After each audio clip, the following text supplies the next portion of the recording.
பிரைஸ்லால் நம்முடைய பிதாவாகிய தேவனாலும் கர்த்தராகிய இயேசு கிறிஸ்துவினால் உங்களுக்கு கிருபையும் சமாதானம் பெருகுவதாக. நாளிலும் கூட நமக்கு ஜீவனை தந்ததும் அல்லாமல் தயையும் பாராட்டினாரல்லவா, அவரை துதிக்கலாமா?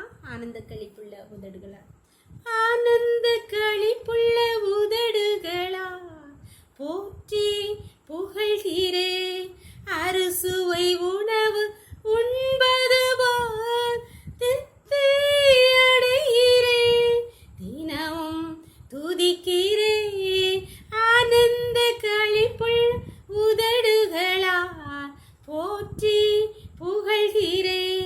மேலானது உம் பேரன்பு, உயிரினும் மேலானது, உதடுகள் துதிக்கட்டும் உயிருள்ள நாளெல்லாம், உயிருள்ள நாளெல்லாம், ஆனந்த களிப்புள்ள உதடுகளா போற்றி புகழ்கிறேன், ஆனந்த களிப்புள்ள உதடுகளா போற்றி புகழ்கிறேன்.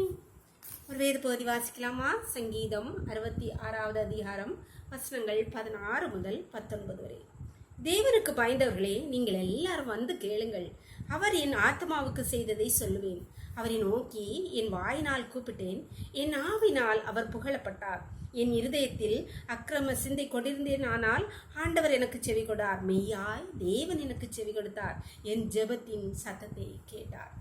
இது சங்கீதக்காரனுடைய ஒரு சாட்சி. அழகாக சொல்றார், அவர் எனக்கு செய்ததை நான் சொல்றேன்னு சொல்லிட்டு சாட்சியாக சொல்கிறார்.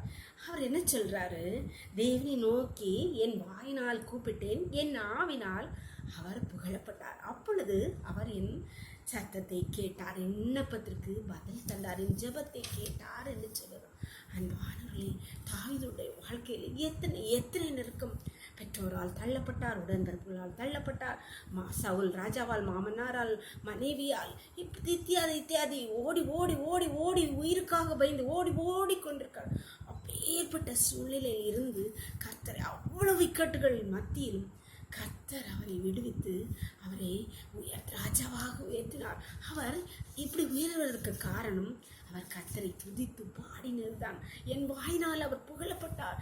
எத்தனை உண்மை அன்பான தேவனுடைய பிள்ளைகளே, உங்கள் விண்ணப்பங்களை ஸ்தோத்திரத்தோடு கூடிய ஜெபத்தினால் தெரியப்படுத்துவது மட்டுமல்ல, உங்களை துதியுங்கள், கர்த்தரை துதித்து பாடுங்கள். அப்பொழுது கர்த்தர் உங்களை ஆசீர்வதிப்பார். உங்கள் விண்ணப்பத்தை கேட்பது நிச்சயம்.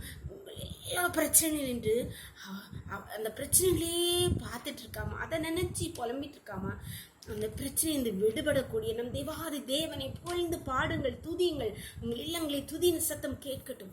அப்பொழுது உங்கள் பிரச்சனைகள் எல்லாம் பனி போல மறைந்து போக பண்ணுவார். அவர் எல்லாவற்றையும் நின்று உங்களை விடுவித்து உங்களை ஆசீர்வதிப்பார். ஜெபம் பண்ணலாமா? எங்களை நேசிக்கிறீங்களா அன்பின் தகப்பனே? தர்மியான நாளை கூட எங்களுக்கு இவாய் தந்தீங்களேப்பா, கொடாக்குடி நன்றியப்பா. நாளின் காலை முதல் இம்மட்டுமா உங்களுடைய தயவுள்ள கரம் கிருபங்களை தாங்குதைப்பா, நன்றியப்பா. இப்பொழுதும் அடியாளோடு இணைந்திருக்கிற ஒவ்வொரு பிள்ளைகளும் உடைய கருத்துல தெரியுமாப்பா.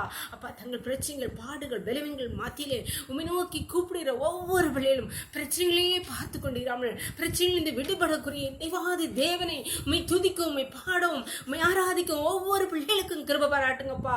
அப்பண்ணமாக உம்மை துதித்து பாடுகிற, உம்மை ஆராதிக்கிற, உம்மை உயர்த்துகிற ஒவ்வொரு பிள்ளைகளுடைய வாழ்க்கையிலும் எல்லா பிரச்சனைகளையும் மலை போல அன்றரை பனி போல கரைந்து போக பண்ணுங்கப்பா.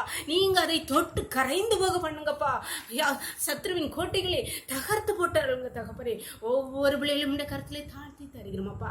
தரவுக்களை மூடி மறைச்சு சகல துதியும் கனமும் வல்லமை பலனும் ஞானமும் எங்கள் தேவாதி தேவன் ஒருவருக்கே செலுத்துகிறோம். இயேசுவின் மூல ஜெபங்கள் அல்ல தந்தையே. ஆமீன், ஆமீன். God bless you. கர்த்தர் உங்களை ஆசீர்வதிப்பாராக. ஆமீன்.